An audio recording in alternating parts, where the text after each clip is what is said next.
Hello friends, आपका मेरे channel में बहुत बहुत स्वागत है। आज हम स्वादिष्टान चक्र जो दूसरे शरीर भाव शरीर से कनेक्टेड है उसके संबंध में चर्चा करेंगे। मूलाधार चक्र जो भौतिक शरीर, इसके संबंध में हमने पिछले वीडियो में बात की थी, कृपया उस वीडियो को ज़रूर देखिएगा। आज हम स्वादिष्टान चक्र भाव शरीर के संबंध में बात करेंगे। हमारा दूसरा चक्र जो है वह है स्वादिष्टान चक्र, जो कि दूसरे शरीर से भी कनेक्टेड है। दूसरा शरीर भाव शरीर से कनेक्टेड है। भाव शरीर अर्थात यहाँ हमारी भावनाओं का संग्रह है। जितनी भी हमारी तमाम तरह की भावना है, क्रोध, लोभ, ईर्ष्या, द्वेष, आनंद, मैत्री, जितनी भी तरह की भावना है वह सब यहाँ स्थित है। हालांकि हृदय चक्र में भी इसका कनेक्शन है, जो हमारे जीवन में अत्यंत जरूरी है। क्रोध, लोभ, डर, हर तरह की भावनाओं का एक जरूरी स्थान है। ये भावनाएं बुरी कतई नहीं है। कोई भी चीज़ एक्सेस हो जाए इसमें बुराई नज़र आती है, लेकिन समय समय पे इनकी बहुत ज़्यादा ज़रूरत भी होती है। अगर किसी में ये लोभ, मोह, क्रोध, वासनाएं ये होंगी ही नहीं तो वह वैसे ही अपरिपक्व या उसका विकास नहीं होगा। डर का होना भी अत्यंत जरूरी है, लेकिन अगर ये भावनाएं आप में नहीं है तो आप जीवन जी ही नहीं पाएंगे। जीवन का विकास संघर्षों में ही होता है। अगर हमारी ऊर्जाएं विकासमान है तो संघर्षरत जरूर होंगी।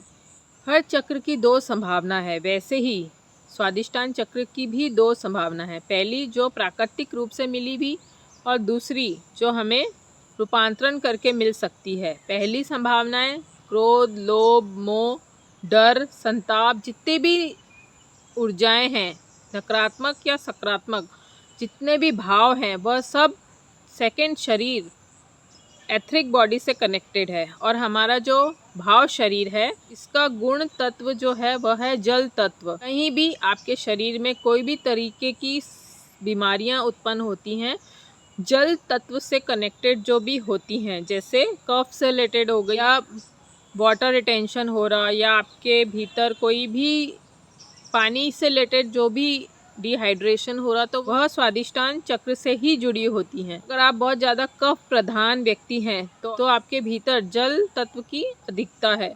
तो इस तरह से कुछ मापदंड बनाए गए हैं। प्रथम 7 वर्ष भौतिक शरीर डेवलप होता है। अगले 7 से 14 वर्ष भाव शरीर डेवलप होता है। बच्चे का विकास होने लगता है, उसकी काम वासना जागने लगती है। अगर कोई अगले 7 वर्ष में विकास नहीं हुआ, अगर यहीं रुक गया, तो उसका आगे के शरीर का विकास नहीं होगा। फिर वह जीवन भर इन्हीं चक्रों पे उलझा हुआ रहेगा, जैसे क्रोध, लोभ, मोह, लड़ाई झगड़ा, कलह कलेश। उसकी क्षमताएं बहुत सीमित हो जाएंगी, एकदम पशु की भांति वह मनुष्य हो जाएगा। आपने नोटिस किया होगा, जो टेररिस्ट होते हैं उनका जो शरीर का विकास होता है वो 14 वर्ष में ही रुक गया होता है, क्योंकि पैदाइशी कोई भी टेररिस्ट नहीं बनता। 7 साल से 14 साल का जो समय है, इसी वक्त जो बच्चे के अंदर बीज पड़ने होते हैं, ट्रांसफॉर्मेशन होनी होती है, उस वक्त यदि बच्चा सही हाथों में पड़ गया तो उसका जीवन स्वर्ग हो सकता है। और वही उस वक्त अगर किसी गलत राह में चल गया, गलत संगत में पड़ गया, तो बच्चे का जीवन वहीं नर्क बनने लग जाता है। तो अगर उस वक्त उस बच्चे के भीतर क्या बीज बोया जा रहा, ये बहुत ज़्यादा निर्भर करता है माँ बाप के ऊपर। लेकिन जो आतंकवादी बनते हैं उनको बचपन से ही कहीं अगवा कर लिया जाता है, उठा लिया जाता है, या कोई यतीम होते हैं उन्हें ले जाकर उनके मन में नफरत के बीज बोए जाते हैं। ऐसे ही कोई भी आतंकवाद नहीं बनता। तो वह स्वादिष्टान चक्र का सबसे बड़ा रोल है। में जो आतंकवादी दिखते हैं उनके मन में किसी के प्रति कोई रहम नहीं होता। ऐसे ही आपने कुछ समय पहले पहलगाम वाला किस्सा देखा होगा, उनमें कुछ भी दया रहम भाव होते ही नहीं, बिल्कुल पशु की भांति वो लोग हो जाते हैं, क्योंकि उनके मन में बीज वैसा बोया जाता है। पैदाइशी बच्चा ऐसा कुछ भी लेके नहीं आता, बस फर्क ये है कि वो किन हाथों में लग गया। अगर वही यतीम बच्चा किसी सही संगत में लग जाए, पड़ जाए, तो वह कुछ अच्छा भी बन सकता है। ज़रूरी नहीं कि बचपन से पैदाइशी कोई आतंकवाद हो। तो ये बहुत बड़ा उदाहरण है हमारे स्वादिष्टान चक्र का।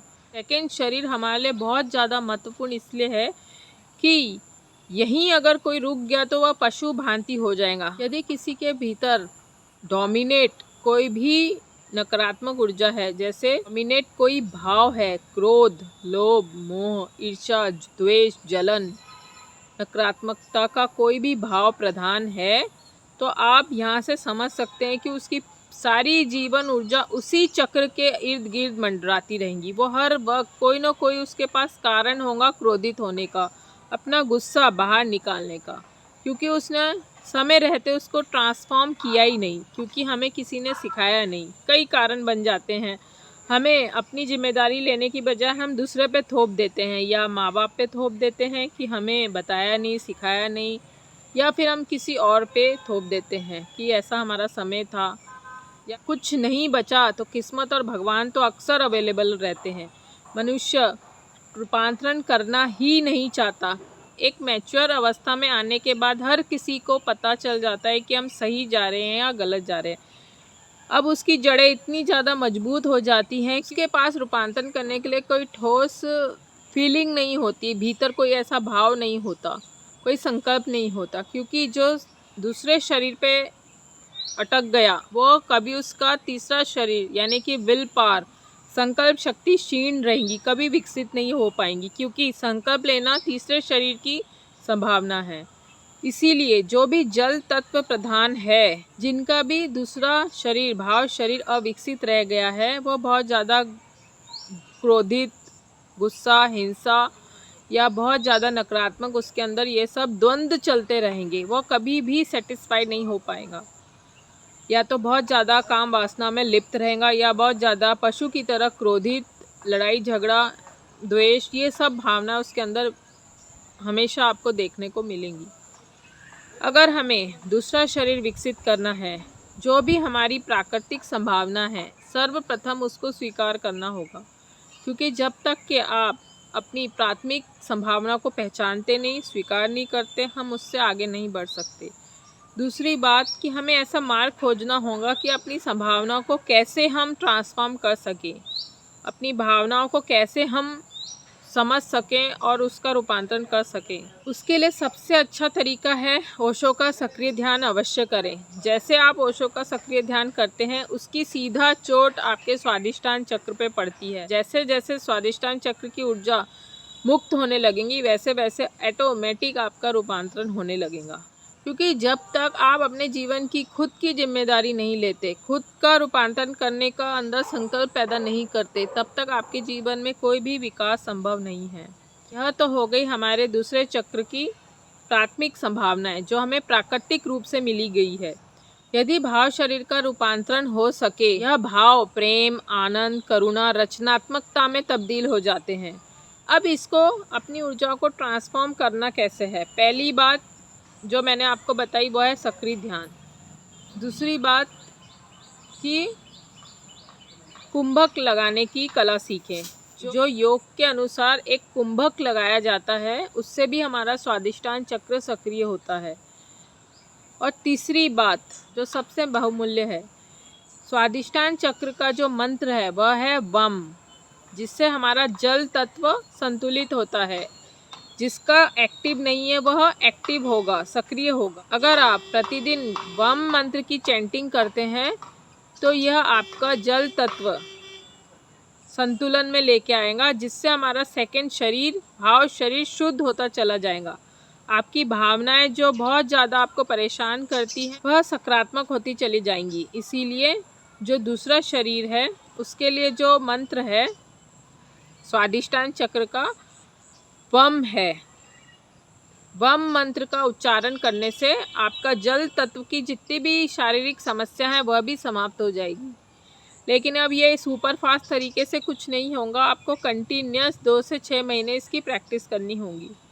किसी को भी अगर जल तत्व से रिलेटेड कोई भी बीमारी है, कोई भी समस्या है, कफ से रिलेटेड कोई समस्या है, या शारीरिक कोई भी ऐसी वाटर से रिलेटेड प्रॉब्लम है, तो उनको वम का उच्चारण नियमित रूप से करना चाहिए। तो अभी उच्चारण किस तरह करना है वह आप देख सकते हैं। वम वम वम। तो इस तरह से आप धीरे धीरे उच्चारण करके 5 से 10 मिनट अपने स्वादिष्टान चक्र को सक्रिय कर सकते हैं। जीवन में एक चीज़ याद रखने लायक ये है कि जीवन में नामुमकिन कुछ भी नहीं। आप कहीं से भी अपना रूपांतरण स्टार्ट कर सकते हैं। आज और अभी कहीं से भी अपना रूपांतरण कर सकते हैं, अपने में तब्दीली ला सकते हैं। तो दोस्तों, आप भी इस मंत्र उच्चारण से अपने जल तत्व को शुद्ध करें, संतुलित करें और सक्रिय करें। कमेंट करके ज़रूर बताएं कि आपको हमारे वीडियो से क्या सीखने मिला। चैनल को लाइक, शेयर, सब्सक्राइब करना ना भूलें।